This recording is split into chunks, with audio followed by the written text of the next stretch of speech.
चलो देखो, अपस्ट्रीम और डाउनस्ट्रीम के बारे में फंडा सबको पता है, पहले से पढ़ रखा होगा सब कोई, जहाँ तक हमको लगता है। क्या होता है अपस्ट्रीम डाउनस्ट्रीम? जैसे कोई एक तुम्हारा क्या बोलते हो, तुम रिवर में बोट वगैरह ये कर रहे हो, और एक स्टील वाटर में होता है, और एक अपस्ट्रीम और डाउनस्ट्रीम का कंडीशन आता है। तो इसके बारे में आइडिया है सबको? जैसे तुम्हारा एक सिचुएशन ये आ गया कि बोट का कुछ स्पीड हो गया, बोट तुम्हारा वाई किलोमीटर पर आवर से जा रहा है, और कुछ स्ट्रीम का स्पीड आ गया, स्ट्रीम का स्पीड तुम उसको x किलोमीटर पर आवर ले लिए। तो अप स्ट्रीम के केस में दोनों स्पीड ऐड होगा या माइनस होगा, बताओ? माइनस। सब्ट्रैक्ट होगा। अप स्ट्रीम में सब्ट्रैक्ट होता है और डाउन स्ट्रीम में ऐड होता है दोनों स्पीड। इसमें किसी को डाउट है क्यों होता है एडिशन सब्ट्रैक्शन? किसी को भी?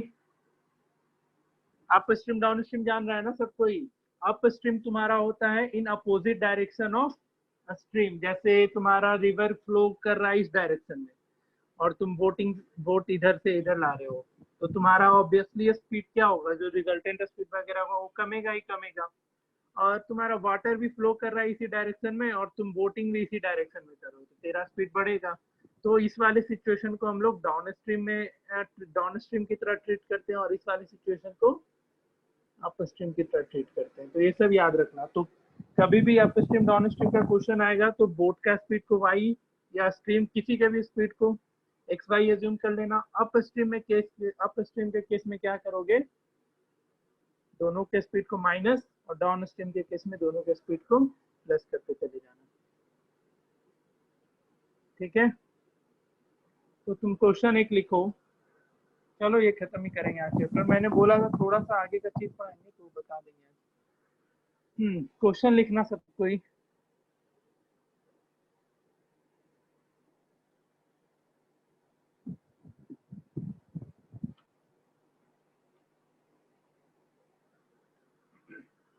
A boat covers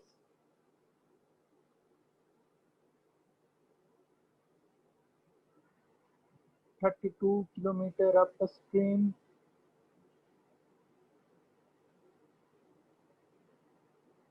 and 36 kilometer downstream.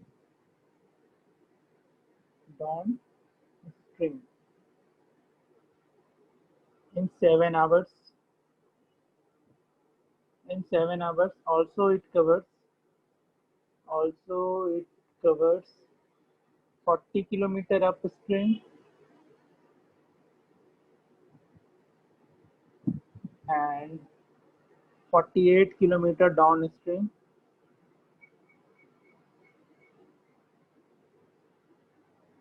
In 9 hours. Find the speed of boat in still water. Find the speed of boat in still water and that of stream, and the speed of stream.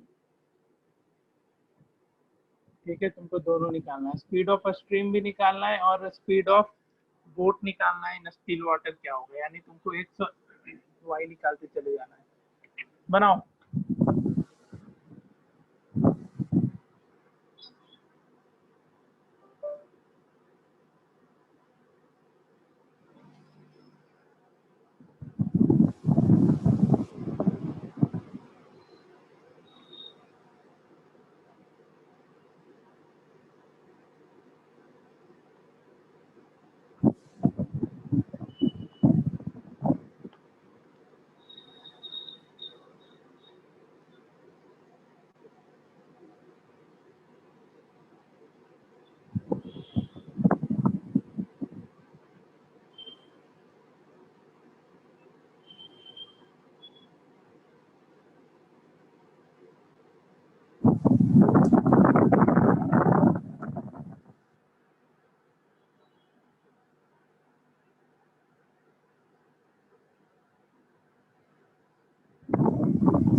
आया किसी का?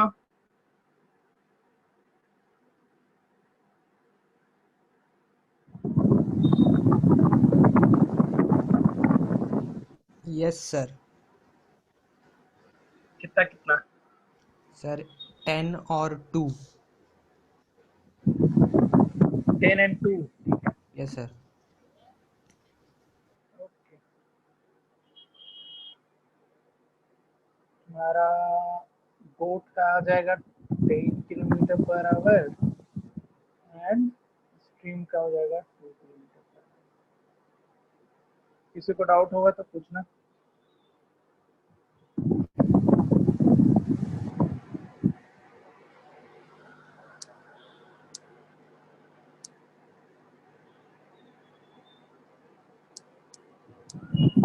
आ गया क्षितिज? Yes, sir. Okay, चलो बढ़िया।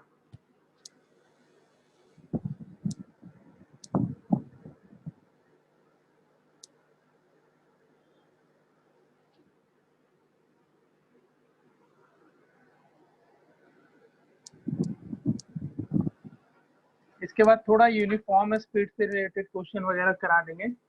तुम लोग को मेहनत भी इसी पोर्शन पे करना है, पहले भी बोल रखे हैं। चलो अच्छा है, सबसे बन रहे हैं। तुमको प्रॉब्लम बेस्ड ऑन स्पीड वाले पे ज्यादा क्वेश्चन बनाना, क्योंकि एजेज वाला, नंबर वाला और fraction and articles and cost, वो सब बहुत ही बेसिक क्वेश्चन पूछता है, वो सब तुम लोग आराम से बना लेंगे। चलो, हाँ जी, बाकी लोग, ईशान, प्रिया, तुम लोग का क्या सीन है? ईशान? हाँ सर, हेलो। हाँ, बना कुछ? हाँ अच्छा, चलो बढ़िया। प्रिया? नहीं बन रहा। नहीं बन रहा है। दीक्षा? चलो देखो, नहीं बन रहा है तो बोलने का है ना, नहीं बन रहा है, पूछेंगे तब बताएगी। समझते चलना जिससे नहीं बना। देखो, इसके क्वेश्चन को पहले बेसिकली तुमको करना क्या है, एक्स और वाई तुमको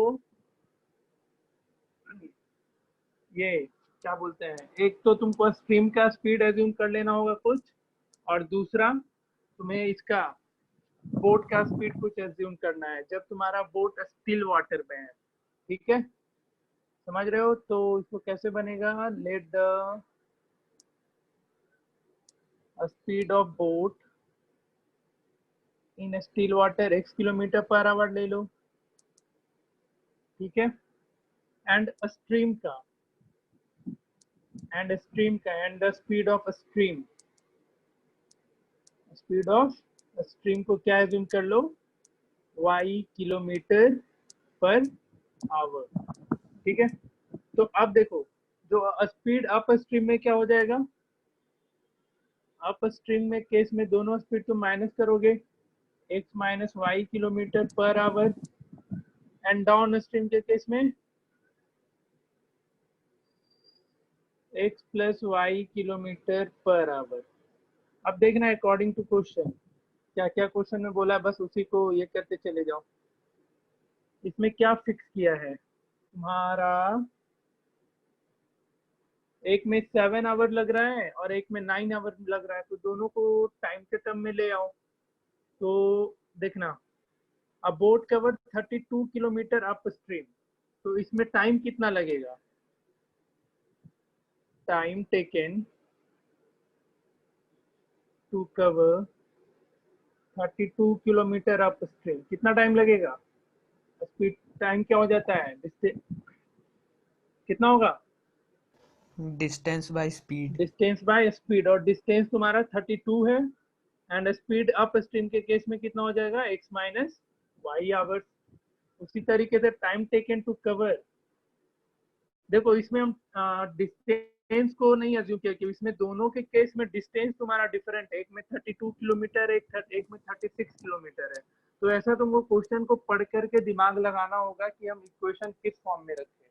याद होगा आखिरी क्लास में जब मैंने क्वेश्चन कराया था कि ए यहाँ से चलना शुरू किया कार ए, और इस पॉइंट से कार बी चलना शुरू किया, ठीक है। तो कुछ इसमें डिस्टेंसेस हमारा फिक्स दिख रहा था ना, दे रखा था कि ए और बी के बीच का डिस्टेंस 90 किलोमीटर है ऐसा कुछ। तो याद होगा हम उस क्वेश्चन को, पूरे इक्वेशन को डिस्टेंस के ही टर्म में लाए थे। उसी तरीके से यहाँ पे तुम्हारा फिक्स क्या दिखा रहा है, तो जैसे यहाँ पे डिस्टेंस भी वेरी कर रहा है, स्पीड भी वेरी कर रहा है, बट टाइम दे रखा है दोनों सिचुएशन में 7 आवर है। तो टाइम के रिस्पेक्ट में तुम सारा इक्वेशन बनाओ। तो time taken to cover up कितना, 36 kilometre down stream, 36 kilometre down stream. तो ये कितना हो जाएगा, 36 divided by x plus y. अब इन दोनों को मिला करके टोटल टाइम कितना लगा, तो 7 घंटे plus 36 divided by x plus y, और ये टोटल का टोटल कितना आया, 7 के बराबर। एक इक्वेशन ये हो जाएगा। और दूसरा इक्वेशन फिर उसी तरीके से, also it cover 40 kilometre up stream and 48 kilometre down stream. तो हम डायरेक्टली लिख रहे हैं 40 किलोमीटर अप स्ट्रीम, यानी 40 divided by x minus y, and 48 kilometre down stream in 9 hour. तो 48 divided by x plus y equals to 9। ये दो equation आए, इसको नहीं सोल्व कर पाई। क्या इक्वेशन आया था तेरा प्रिया, क्या इक्वेशन था? सर हम ऐसा नहीं बनाए थे, हम टाइम लिए ही नहीं थे, मतलब हम इसी से डिस्टेंस ही कर रहे थे। तो इसमें डिस्टेंस से कैसे की बताओ? सर मतलब जैसे कि यहाँ पर है ना, तो हम क्या किए थे, टाइम नहीं, हम क्या किए थे, हाँ स्पीड बाय क्या किए, क्या है चाहिए सर, हाँ 32/7 और फिर 36/7 ऐसे करके कर रहे थे। अरे इसी में मतलब हम बेवकूफ x माइनस लड़की, वाई और x प्लस वाई नहीं लिए थे। यहाँ पे ये 7 घंटा थोड़ी ना 32 किलोमीटर और 36 का अलग अलग दिया है, दोनों को मिला करके यही 7 यही से घंटा है। हम गलत किए हैं। हाँ, तो ये सब गलतियां नहीं करो, दोनों मिला करके 7 आवर्स है। और ये तो पता है ऐसे इक्वेशन को कैसे सॉल्व करना है, 1 बाई एक्स माइनस वाई को कुछ अज्यूम कर लेना a, और 1 बाई एक्स प्लस वाई को कुछ क्या अज्यूम कर लेंगे b। अब बी आगे का काम तुम लोग खुद से बनाओगे। हम ये चैप्टर में उतना फोर्स नहीं दे रहे हैं अपने तरफ से, उतना हम मेहनत भी नहीं कर रहे हैं, क्योंकि तुम लोग ये सब एटलीस्ट इक्वेशन तो सॉल्व करना आता है ना सबको, तो हम बस इक्वेशन तक लिख करके छोड़ेंगे, बाकी तुम्हारा काम होगा बनाने का। चलो एक नेक्स्ट क्वेश्चन लिखो। ये लास्ट ईयर एक बच्चे ने पूछा था मेरे से, शायद आदित्य शर्मा का, वो बोला था स्ट्रीम का स्पीड कितना होगा? क्या स्ट्रीम का स्पीड? स्ट्रीम का 2 किलोमीटर, हाँ 2 ही आया था ना जो यस सर, यस सर कितना नहीं था आया इसका? मेरा। इसका 10 था शायद। 10 एक बोर्ड लास्ट का था और स्ट्रीम का 2 था। 2 था, हाँ। एक लास्ट ईयर एक बच्चा पूछा था, अरविंद पता होगा इन लोग को अरविंद के बारे में, वो एक क्वेश्चन ये था, मुझको एक मिनट खोजना पड़ेगा पूरी। आदि शर्मा का बोला था क्वेश्चन, हाँ ठीक है मिल गया। क्वेश्चन ये था, after covering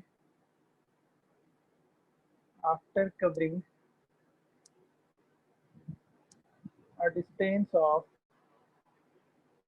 after covering a distance of 30 kilometer with a uniform speed,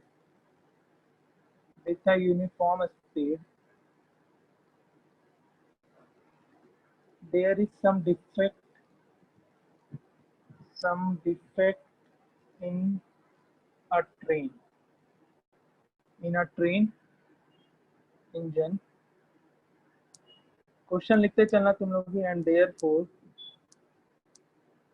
therefore its speed is reduced to 4/5 of its original speed।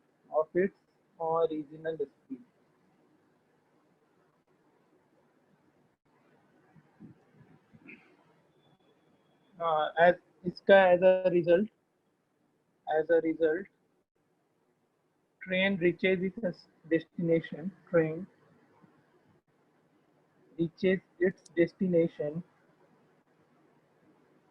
its destination late by 45 minutes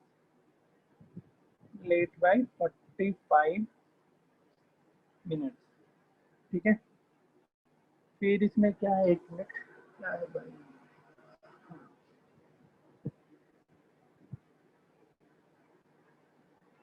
had it happened after 18 kilometre more, had it happened after 18 मतलब क्या हुआ, 18 kilometre more the train would have reached, the train, ठीक है, would have reached 9 minutes before, sorry 9 minutes earlier, हाँ ठीक है, question ध्यान से पढ़ना, 9 minutes earlier, find the, ये तुम्हारा बोर्ड वगैरह में ये सब नहीं पूछा था, ये कोई ओलंपियाड्स वगैरह में पूछा था, find the speed of the train and the distance of the journey, and the distance of the journey। पहले तो क्वेश्चन 2-3 बार पढ़ना, किसी को डाउट होगा तो पूछना, क्वेश्चन पहले ध्यान से पढ़ो, डाउट लगे पूछते चलो।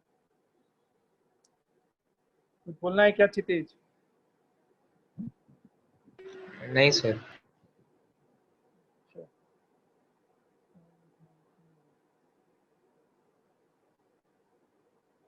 तो फिर भाग गया सागर, अटेंडेंस देके भाग जाता है। क्वेश्चन विजिबल है सबको? लंबा चौड़ा कहानी लिखा हुआ है, क्वेश्चन लिखो अच्छे से, खुद से बनाने का कोशिश करो। क्वेश्चन जिसको नहीं समझ में आएगा पहले वो बताएगा।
हिंट दे क्या कुछ?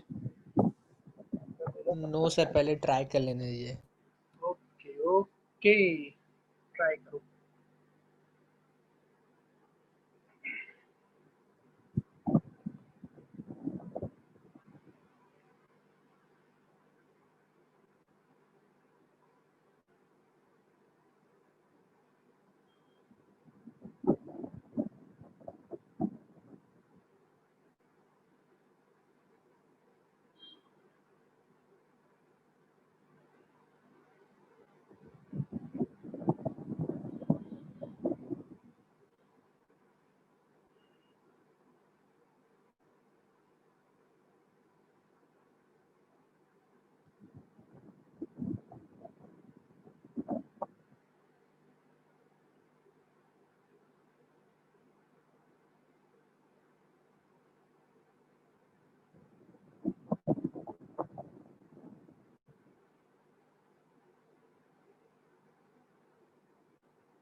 हाँ भाई बताओ।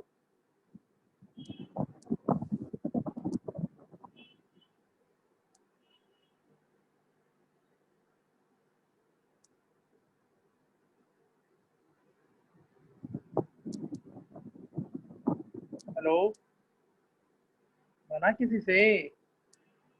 सर बना रहे। बनाओ बनाओ।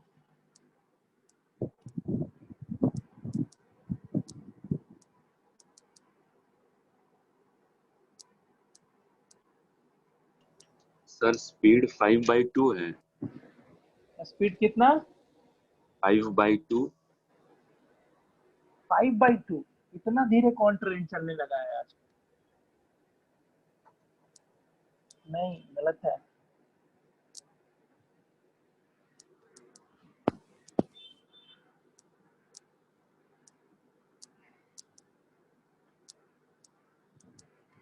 मेरे पास तो ऑप्शन है, तुम लोग को होमवर्क देने का ही क्वेश्चन। देखो बना क्या आना।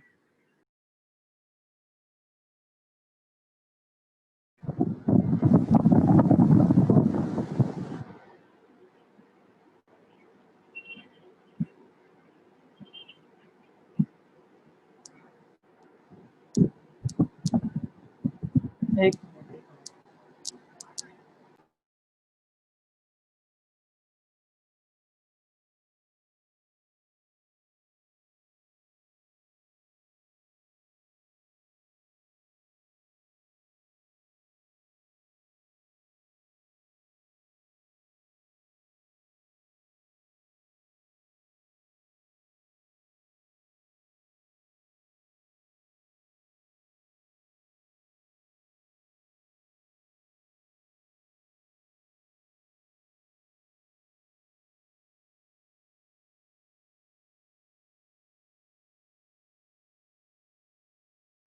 हाँ जी बताओ। सर थोड़ा टाइम और सर, बस 20 सेकंड, शायद बन जाएगा। 20 सेकंड, चलो 20 सेकंड दे रहे हैं आप।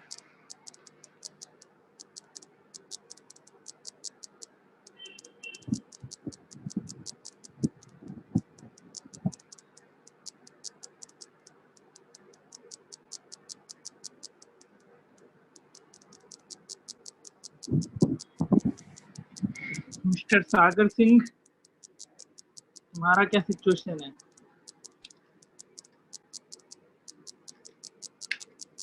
सागर,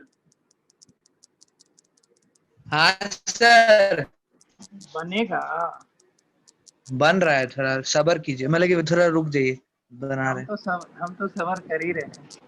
हाँ हाँ, बनाओ। बन जाएगा। चलो ठीक है, बना। ओके।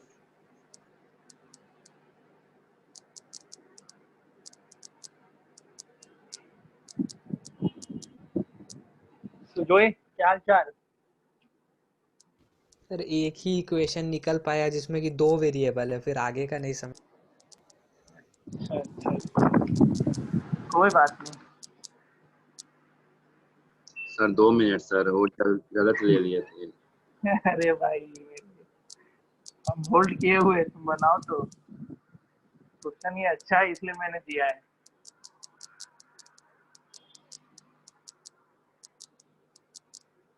हर्ष, क्यों जुट गया क्या? हर्ष राज, क्या सर? काम कर रहा है दिमाग या नहीं? अब किसका कॉल आ गया? हाँ सर, बना रहे हैं, ट्राई कर रहे हैं। ओके ओके, ठीक है ठीक। कॉल आ रहा है।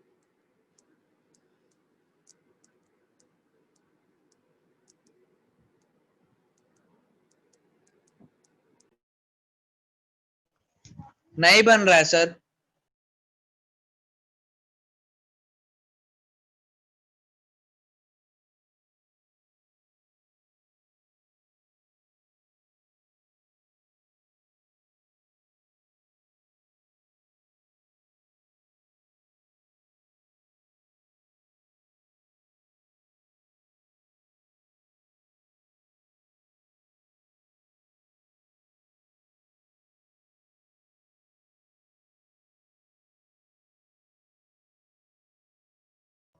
Sir speed 150। कितना स्पीड बोला? 150 अबे इंडिया में रहते हो, इतना स्पीड का ट्रेन इंडिया में चलने भी नहीं लगा है आजकल, गलत है।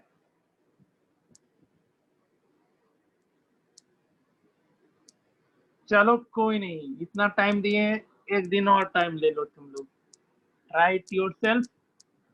के बाद हम लोग इस क्वेश्चन के फिर जैसे जैसा कुछ कुछ क्वेश्चन देंगे तुम लोग को बनाने के लिए, बनाते चलना, और हम फिर इस पे कुछ नया क्वेश्चन और देते हैं। ट्राई करके आना घर पे इसको, ठीक है? समझ रहा है? Yes sir. चलो ठीक है।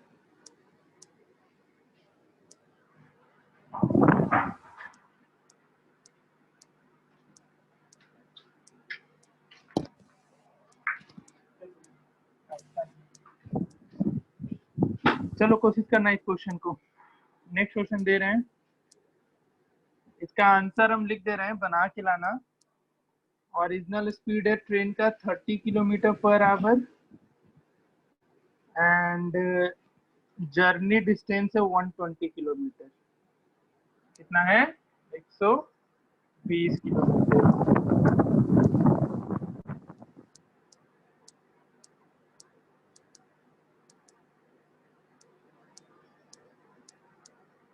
चलो नेक्स्ट क्वेश्चन लिखना फिर, यूनिफॉर्म स्पीड से रिलेटेड है।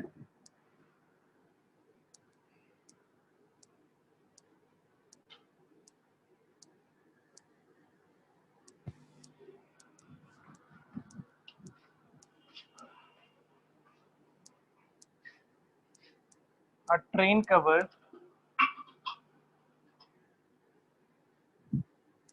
a train covers a certain distance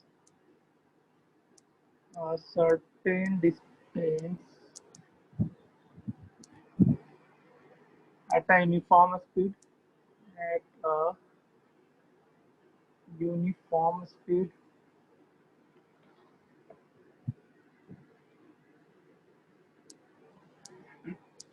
if the train could have been, ये शायद एनसीईआरटी का क्वेश्चन होना चाहिए, आइडिया नहीं हमको।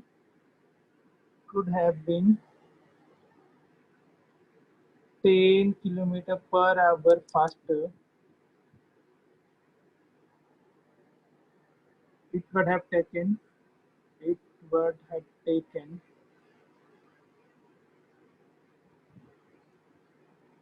2 hours less than the scheduled time. 2 hours less than the scheduled time.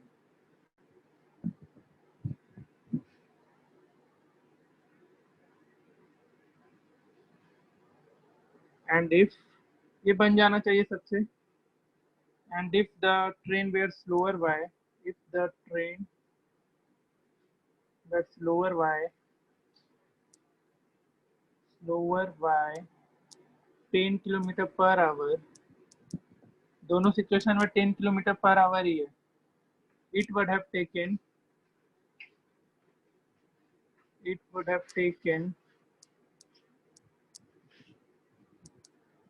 3 hours more than the scheduled time.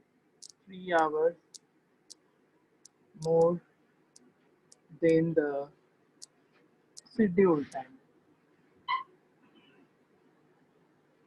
ठीक है? More than the scheduled time. Find the speed of the distance. ये find the speed covered by the, find the, अच्छा distance निकालना, sorry, find the distance covered by train.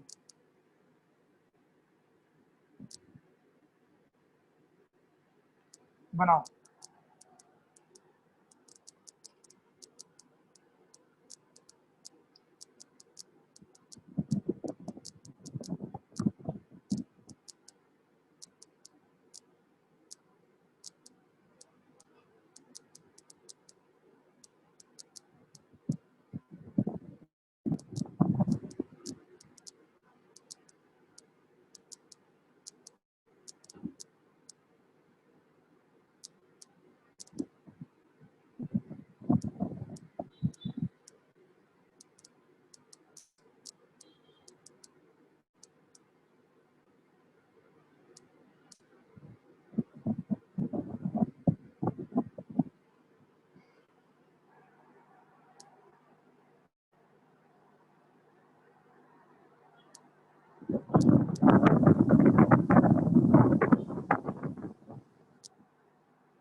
Sir 600 kilometre per our. Distance भाई मेरे, distance.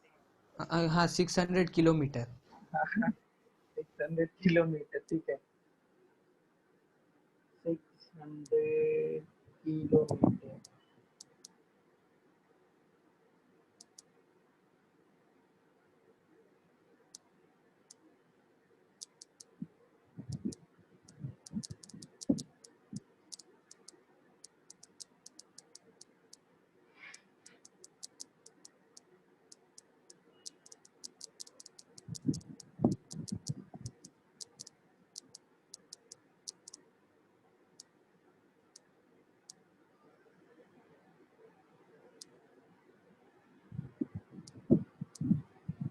हाँ क्षितिज आ गया क्या? Yes sir, आ गया। चलो, और किसी का? सनी आ गया सर। आ गया, ठीक है। और कोई?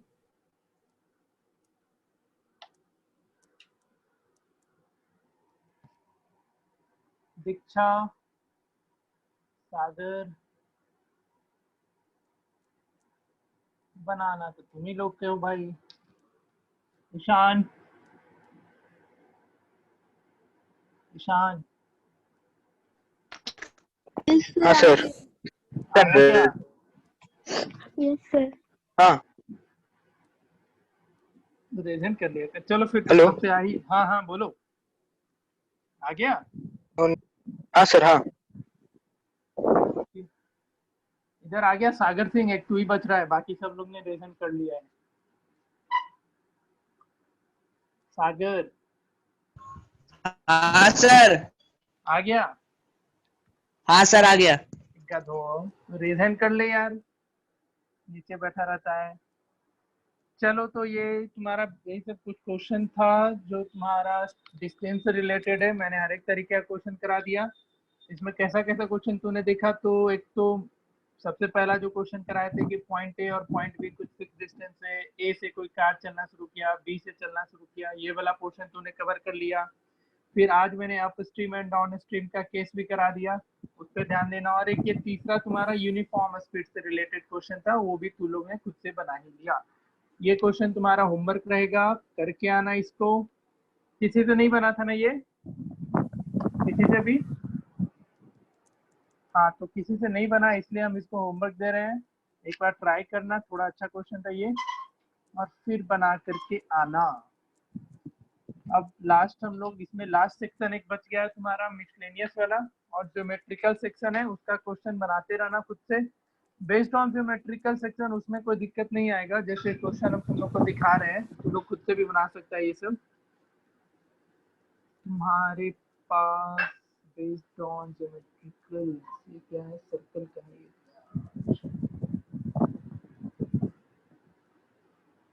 पेयर ऑफ लीनियर इक्वेशन, इसमें ये सब क्वेश्चन बनाते रहना, दे रखा है। बेस्ड ऑन ज्योमेट्रिकल एप्लीकेशन का क्वेश्चन है, ये सब खुद से बनाना। लॉजिक के उतना भी ये नहीं होता इस क्वेश्चन में कि नहीं बनेगा, सब बनते चला जाएगा तुम लोग से। और कुछ अच्छे अच्छे क्वेश्चन होंगे वो फिर हम कभी ढूंढ के लाएंगे और तुम लोग को बता दिया करेंगे, ये सब क्वेश्चन कर लेना। ये सब क्वेश्चन तू लोग खुद से कर सकता है। The area gate reduced by 9 square, ये सब तो आसान है, खुद से बना लियो। फिर आगे तुम्हारा कुछ है मिसलेनियस का, तो मिसलेनियस का क्वेश्चन बनाते रहना। डाउट होता है तो अपना ग्रुप में पोस्ट करते रहना, ठीक है? समझ रहे हो? इस पे और क्या क्वेश्चन और करा दे या बहुत है, करते रहेगा खुद से, जैसा बोलो। करोगे खुद से? Yes sir. ठीक है। एक क्वेश्चन तुम लास्टली कर लो तो बस, एक क्वेश्चन आखिरी, इसमें थोड़ा अच्छा क्वेश्चन था। थोड़ा अच्छा क्या है, तुम लोग पहले बना रखा होगा हमको जहाँ तक लगता है। इसमें क्वेश्चन नंबर कहाँ गया, रोज वाला एक क्वेश्चन था। हाँ 64 नंबर ट्राई करो तो सब कुछ। Question number 64 try.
थोड़ा लॉजिकल है, उतना भी ज्यादा लॉजिकल नहीं है कि नहीं बनेगा। तुम लोग से थोड़ा सा सोचो, इसमें कोई बनाया क्या किसी ने भी?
सर 60 है क्या आंसर?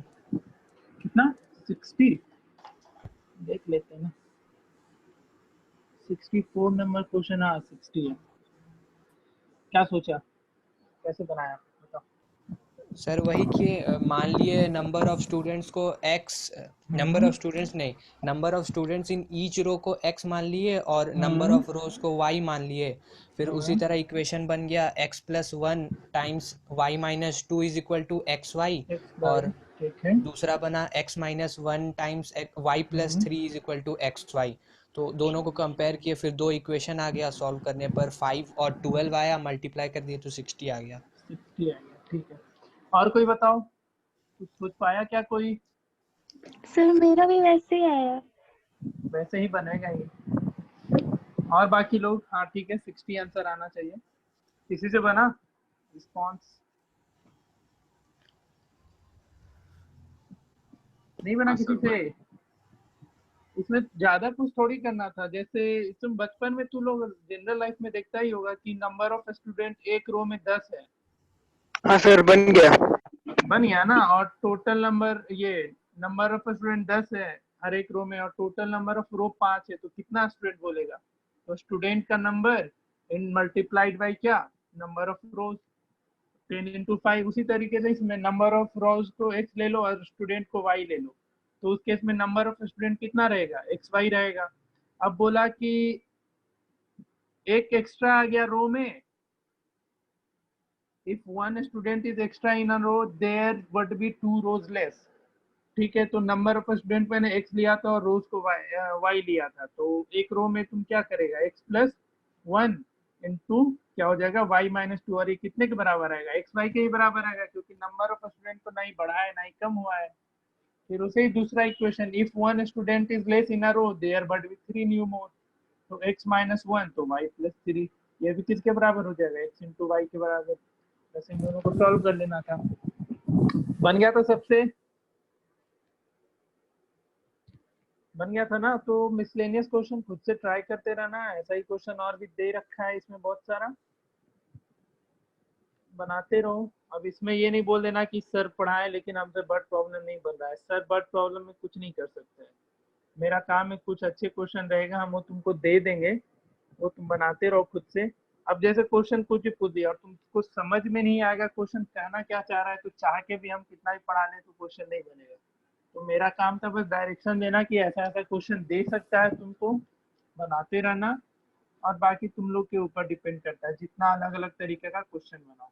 इसमें बर्ड प्रॉब्लम मिलेगा, फिर तुम्हें क्वाड्रेटिक इक्वेशन में भी बर्ड प्रॉब्लम मिलेगा, तो क्वेश्चन समझना तुम्हारा सबसे बड़ा काम है। क्वेश्चन अगर पल्ले नहीं पड़ेगा तो क्वेश्चन बनेगा भी नहीं, इसलिए क्वेश्चन को 2-3 बार ध्यान से पढ़ते चलना और बनाते चलना।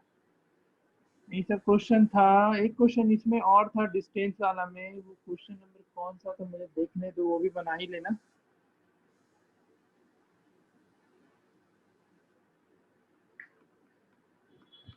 ये क्वेश्चन तुम्हारा बन ही जाएगा, इसी तरीके का था जो ट्रेन का क्वेश्चन कराए थे ना, कि अभी ये कराया था ना, यूनिफॉर्म स्पीड से चल रहा है, अगर उतना स्पीड बढ़ाता है तो 1 आवर लेस होता है। सिमिलरली उसी तरीके का क्वेश्चन है, तो ये सब खुद से कर लेना। क्वेश्चन नंबर 46, 47, तो ये तुम्हारा सब ये सब क्वेश्चन खुद से बनाते रहना, ठीक है। और कोई किसी को इस चैप्टर में कोई डाउट है क्या? कुछ भी डाउट है तो बोलो। हाँ सर, वो पूछे थे केस 2 एक्सप्लेन करने की कब। अच्छा हाँ, केस 2 तुम पूछा था ना, कहाँ गया कहाँ गया? पेज नंबर 10 में है। 10 में यही ना? हाँ कितने को ये समझ में आया था इसका कहना क्या चाह रहा था ये सब कुछ? बताओ सर कोई, हमको आ गया था सर। क्या बताओ एग्जैक्टली बोलना क्या चाह रहा था ये? सर अगर a1 b2 minus a2 a1 0 है तो इसको हम लोग हाँ जब सॉल्व कर देंगे तो फिर हम लोग को ये x equal to finite value by 0 आ जाएगा, तो वो सीधा दिखाई देगा कि डज नॉट एग्जिस्ट, क्योंकि कोई भी ये नंबर तो को 0 से तुम्हारा, डिवाइड करें तो। ये तो केस 2 था, ठीक है। इस वाला केस 2 का सेक्शन 1 ये समझ में आया था। ये दोनों अलग ये अलग लैम्डा केस वाला। हाँ हाँ, ये तो ठीक है। इसमें अगर तुम्हारा डिनोमिनेटर 0 हो गया तो तुम्हारा तो एक्स और वाई एग्जिस्ट ही नहीं करेगा। लेकिन पहले वाले इक्वेशन का मतलब समझ में आ रहा था ना सबको? हाँ सर। देखो इसमें हुआ क्या था बेसिकली, उस दिन मैं भी थोड़ा ये हो गया था ना, तो बोला था देख क्या ने क्रॉस मल्टीप्लिकेशन में ही बता रहे थे ना ये सब चीज, तो क्रॉस मल्टीप्लिकेशन में यहाँ पे ये वाला टर्म आया था तुम्हारा एक्स और वाई का।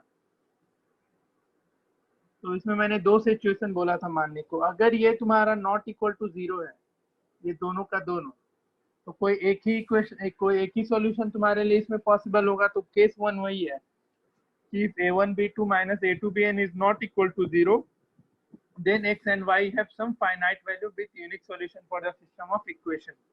लेकिन अगर अब इसमें क्या है, देखो अगर ये तुम्हारा इक्वल टू 0 हो जाता है तो सेकेंड सिचुएशन कुछ यही है ना कि case 2 if a1 b2 minus a2 b1 equals to 0, तो ये रिजल्ट तो पॉसिबल है ही तुम्हारे पास।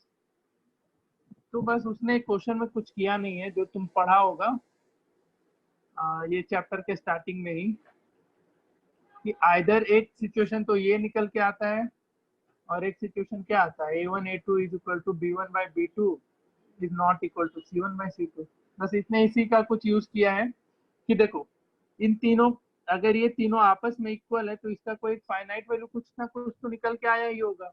उसने इसको क्या एज्यूम कर लिया, लैम्डा एज्यूम कर लिया। ये तीनों हमेशा इक्वल है तो कुछ एक ही पार्टिकुलर वैल्यू देगा ना। ऐसा क्वेश्चन तो बनाया होगा अपने क्लास 9 वगैरह में कि k to the power something है equals to y to the power something है, तो इक्वल्स टू मतलब तीनों अगर इक्वल रहता है तो k ऐसा एज्यूम करके बनाया होगा तू लास्ट क्लास में ऐसा क्वेश्चन थोड़ा। तो वही काम यहाँ पे कि तीनों आपस में इक्वल है तो तीनों का कोई ना कोई फाइनाइट वैल्यू आया ही होगा, कुछ ना कुछ वैल्यू होगा, उसको उसने क्या एज्यूम कर लिया, लेमडा एज्यूम कर लिया।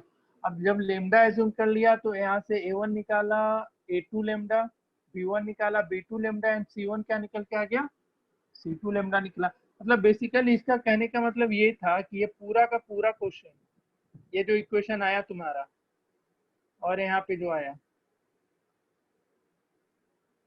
ठीक है, यहाँ पे कुछ तो मतलब लेमडा पे डिपेंड कर रहा है। सो 1 and 2 आर डिपेंडेंट, ठीक है, there are finite number of solution. तुम्हारा इक्वेशन 1 ये है एंड इक्वेशन 2 तुम्हारा ये बन रहा है। इसका मतलब समझ रहे हो, 1 और 2 आर डिपेंडेंट, इसका मतलब कोई बताएगा या हम ही बताएं, बताओ कोई। इक्वेशन 1 and 2 आर डिपेंडेंट लिखा है यहाँ पे, so there are infinite number of solution, मतलब बताओ इसका कोई, बताओ, इंग्लिश तो लिख रखा है। हाँ सनी बोलो। इसका कोइंसिडेंट लाइंस होगा graph. Coincidence graph line, coincident होगा, अच्छा। और कोई कुछ, सर लाइन तो पैरेलल ही होगा क्योंकि ये इनफाइनाइट नंबर ऑफ सॉल्यूशन है।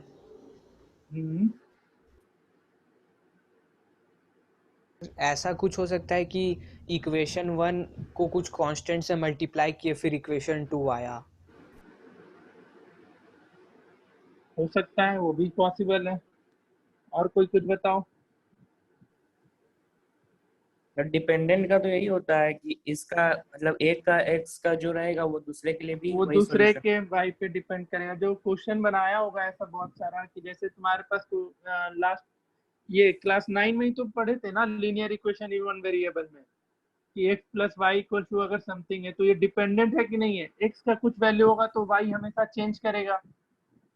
तुम लोग पढ़ा होगा ना कि एक इक्वेशन जो होता है लीनियर इक्वेशन इन वन, मतलब लीनियर इक्वेशन इन टू वेरिएबल, अगर सिंगल इक्वेशन है तो उसके इनफाइनाइट नंबर ऑफ सॉल्यूशन होते हैं। और सॉल्यूशन इनफाइनाइट क्यों होता है, तो पूरा का पूरा इक्वेशन एक दूसरे पर डिपेंडेंट होता है। हम x का वैल्यू पुट करते चलेंगे तो y भी डिफरेंट डिफरेंट डिफरेंट आता जाएगा। तो यहाँ भी वही बोला है कि जैसे तुम्हारा a1 का कुछ वैल्यू ये आया, put these values in equation 1, ठीक है। इक्वेशन 1 तुम्हारा क्या था इसमें, अच्छा हाँ, a1 a2 ये सारा का सारा वैल्यू पुट किया इसमें, तो यहाँ से a2x plus b2y plus c2 equal to 0 हुआ। मतलब इसका कहने का ये हुआ ना कि जो भी तुम्हारा ये वैल्यू है a2 लेमडा, b2 लेमडा और c2 लेमडा, अगर ये चेंज करते चलेगा तो तुम्हारा ये इक्वेशन भी हमेशा वेरी करेगा कि नहीं करेगा, करेगा। समझ रहा है कुछ, हमेशा ये दोनों इक्वेशन बोला है सिमिलर कि एक दूसरे के ऊपर डिपेंडेंट है। मतलब कुछ ना कुछ ऐसा, हर एक अलग अलग तुम्हारा पार्टिकुलर वैल्यू के लिए दोनों इक्वेशन एक दूसरे के ऊपर डिपेंडेंट है। मतलब जैसे इसमें लेमडा का वैल्यू कुछ आता है तो ये पूरा का पूरा इक्वेशन कुछ और निकल के आएगा। लेमडा 1 आ रहा है, लेमडा 2 आ रहा है, लेमडा का वैल्यू 3 आ रहा है, तो हर एक सिचुएशन में तुम्हारा क्या होगा, ये इक्वेशन कुछ ना कुछ डिफरेंट डिफरेंट फॉर्म हमेशा देते जाएगा। इसलिए तुम्हारा ये पूरा का पूरा जो है एक दूसरे के ऊपर डिपेंडेंट है, इसलिए इसमें इनफाइनाइट नंबर ऑफ सॉल्यूशन होगा। यही 9 ये टर्म्स कहना चाह रहा था, बस इसे देखते रहना क्या करना है। ठीक है, समझा कुछ। डिपेंडेंट है, एक दूसरे के ऊपर डिपेंडेंट इक्वेशन है दोनों, इसलिए। और बोलो कोई, आया कुछ समझ में। यस सर, जैसे यहाँ पे a1 का वैल्यू a2 लैम्डा है, तो हम लोग ये हाँ। भी कह सकते हैं कि a1 एक मल्टीपल है a2 लैम्डा का। तो हाँ तो हाँ जो सेकंड इक्वेशन है उसी को कुछ कांस्टेंट से मल्टीप्लाई किए होंगे तो पहला वाला इक्वेशन आया होगा। हाँ हाँ हाँ हाँ हाँ। तो उस हिसाब से हम लोग कह सकते हैं कि ये इनफाइनाइट नंबर ऑफ सॉल्यूशंस देगा, क्योंकि क्योंकि देख वो लो तो ना, फिर A1 वो का जो है रिड्यूस ये, हो जाएगा एक ही इक्वेशन में। हाँ हाँ हाँ, ठीक है ठीक है। A1 हमेशा क्या की पे डिपेंड कर रहा है, A2 लेमडा पे डिपेंड कर रहा है, यानी तुम्हारा A2 अगर वेरी करते करते जाएगा तो ये तुम्हारा इक्वेशन भी हमेशा चेंज होते जाएगा। तो मतलब ये दोनों इक्वेशन एक दूसरे के ऊपर पूरे तरीके से डिपेंडेंट है, तो हमेशा इसका वैल्यू अलग अलग पुट करोगे, A1 A2 का रेट बाई हमेशा कुछ ना कुछ चेंज होते जाएगा। बस यही बोलना चाह रहा था, ये लाइन वगैरह। ठीक है, और कुछ किसी को पूछना है इस चैप्टर में?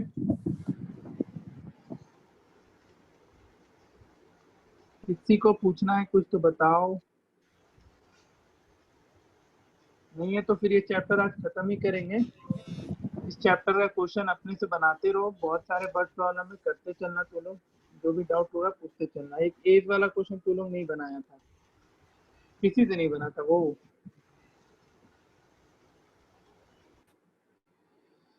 क्वेश्चन क्या था, याद है कुछ? कोई बोलेगा क्वेश्चन, ध्यान में है किसी को?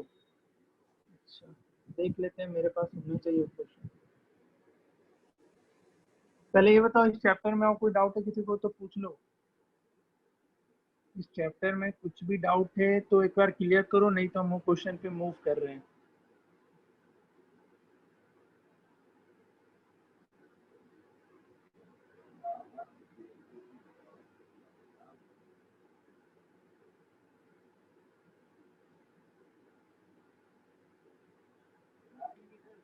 चलो फिर क्वेश्चन लिख लो। नेक्स्ट जो था तुम्हारा क्वेश्चन ये था, when the sun will be as old as his father today, as his father today, the sum of their ages will be 126 when the father as old his son, as old as his son today, sum of their age was 38. Find their present age। वही question था, find their present age। ठीक है, यही था ना question?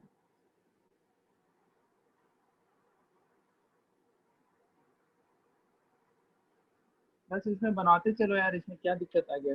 Present as को x और Y assume करो, एक के प्रेजेंट एज को, प्रेजेंट एज सन का एक्स ले लो, फादर का वाई लो।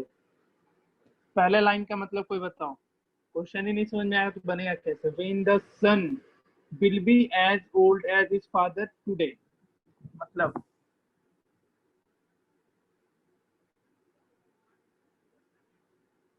बताओ किससे बना था पहले एक क्वेश्चन, ये बताओ।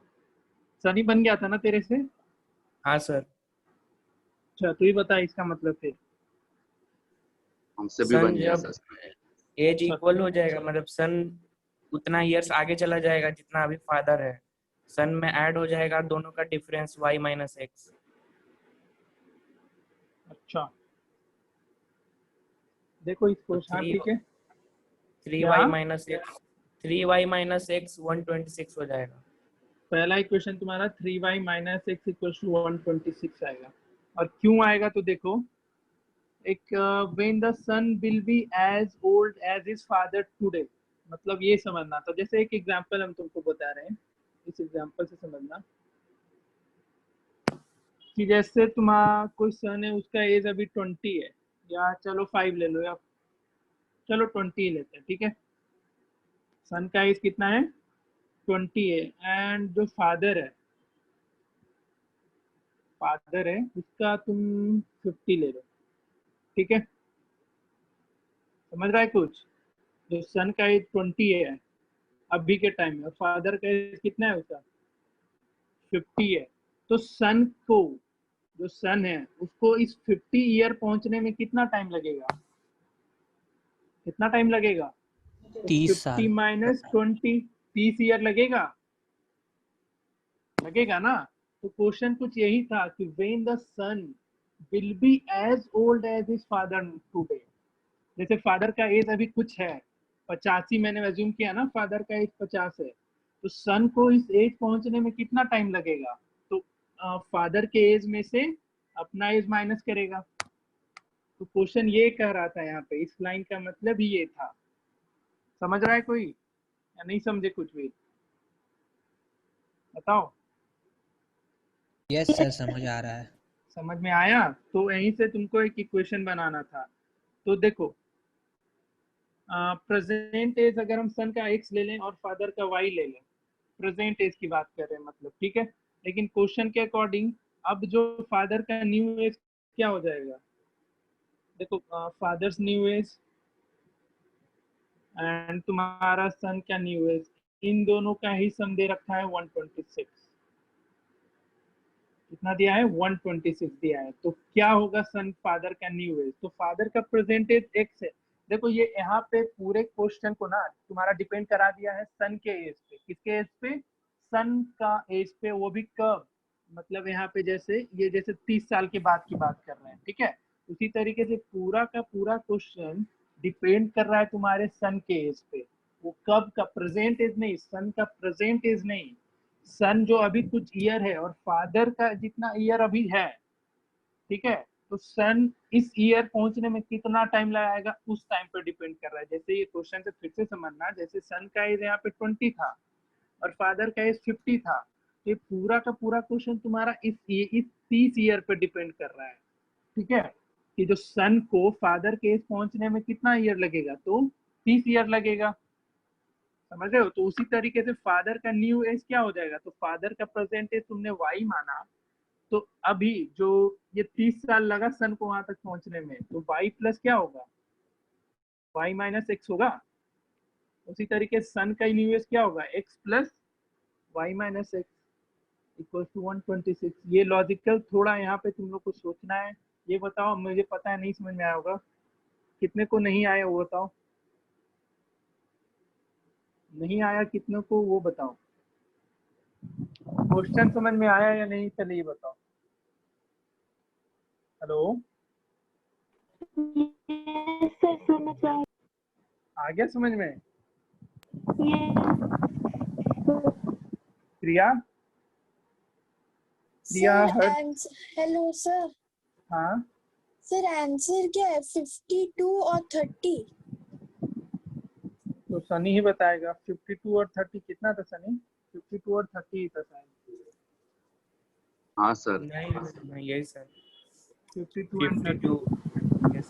हाँ, और कोई किसी को डाउट? सुजय समझ में आया क्वेश्चन? Yes sir. क्या बोला है क्वेश्चन पता चल रहा है ना? ये प्रेजेंट एज किसका अभी इसमें एज तुमको किसका कंसीडर करते हुए चलना है, तो वो ज्यादातर उस पे ज्यादा फोकस रखना था तुमने को। और ये सब कुछ तुम्हारा ये पहला लाइन बताना चाह रहा है, when the son will be as old as his father today. जब सन, जितना फादर का एज अभी है उतने एज तक जब सन पहुंचेगा, तब दोनों का सम 126 है। समझ रहे हो? तो अब सन को फादर के एज तक पहुंचने में कितना टाइम लगेगा? तो मैंने एक एग्जांपल से बताया कितना टाइम लगेगा, 30 इयर्स। उसी तरीके से यहाँ पे एक्स वाई था तो वाई माइनस एक्स ईयर। और उस टाइम जो एज आया दोनों का, तो उस टाइम दोनों का एज क्या क्या आया? एक का होगा प्रेजेंट एज वाई है, तो उसमें प्लस करोगे ना उतना एज फादर का, और सन का एज प्रेजेंट एज एक्स है। ये अभी की हम बात नहीं कर रहे, कब की बात यहाँ पे हो रही? क्वेश्चन वो ज्यादा था, कब की बात हो रही है? जब सन का, जैसे फादर का करंट एज के बराबर जब सन का जब भी होगा, उस ईयर की बात कर रहे हैं। जैसे 10 साल बाद ही फादर के एज के बराबर सन का एज हो गया, तो यहाँ पे 10 साल हो जाता है। ठीक है, सिचुएशन आया समझ में? Yes sir. हाँ, किसी को डाउट इस क्वेश्चन में? किसी को भी नहीं है? चलो बढ़िया। तुम लोग को कुछ होमवर्क और दिए थे, याद है सबको? याद है? tan theta. हाँ, मैंने स्लोप वगैरह पढ़ के आने बोला था। कितने लोग पढ़ के आए हैं, कितने लोग नहीं पढ़ के आए हैं? नहीं पढ़ा जी गधा सब। सुजोय पढ़ के आया था? Sujoy yes sir. क्या क्या बताओ स्लोप के बारे में, तुम बताओ क्या होता है? What is slope? स्लोप बहुत बार सुना, अब से आदत डाली दो स्लोप का। क्या होता है स्लोप? को एक सर लाइन स्लोप को हम लोग डिफाइन करते हैं change in y upon change in x। Change in y upon change in x, यानी change in y x divided by x। और इसको किससे इक्वेट करते हैं? m से। स्लोप tan हमेशा थीटा। किससे डिफाइन होता है? एक तो m से होता है, और m को हम लोग जनरली क्या बोलते हैं? स्लोप बोलते हैं, ठीक है। स्लोप। और tan, और इसको हम लोग फिर से tan थीटा इक्वल टू क्या हो जाता है तुम्हारा? y बाय x हो जाता है। पढ़ के आए ही नहीं गधा सब, कैसे हम क्या बोले? थोड़ा तो पढ़ के आता। कोई और पढ़े हैं। नहीं पढ़ के आया है? सर इतना ही पढ़े थे बस सर, 5 बस मिनट बस। बस बस इतना ही पढ़ा। चलो कोई नहीं। सर स्ट्रेट लाइन का इक्वेशन होता है y is equal to y equals to क्या था mx mx plus plus c। c। mx plus c। mx जहाँ प्लस c पे m क्या होता है तो तुम्हारा t कांस्टेंट स्लोप होता है, ठीक है। और c क्या होता है स्लोप तो वो कांस्टेंट होता है। तो एक इक्वेशन ये था, कांस्टेंट।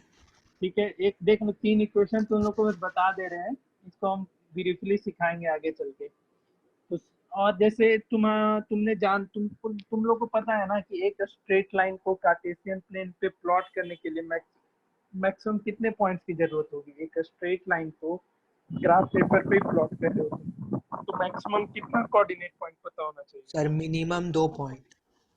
मिनिमम, हाँ सर सॉरी, मिनिमम 2 पॉइंट। हाँ सॉरी मिनिमम 2 पॉइंट पता होने चाहिए। मैक्सिमम तो कितना? मिनिमम 2 पॉइंट पता होना चाहिए। जैसे एक स्ट्रेट लाइन है, उसका 2 पॉइंट तुमको पता है x1, y1, एंड दूसरा पॉइंट x2, y2। अब बोल दिया इसका इक्वेशन निकालो, तो कोई पढ़ के आया था क्या होता है इसका इक्वेशन? तो बताएगा इक्वेशन क्या होगा?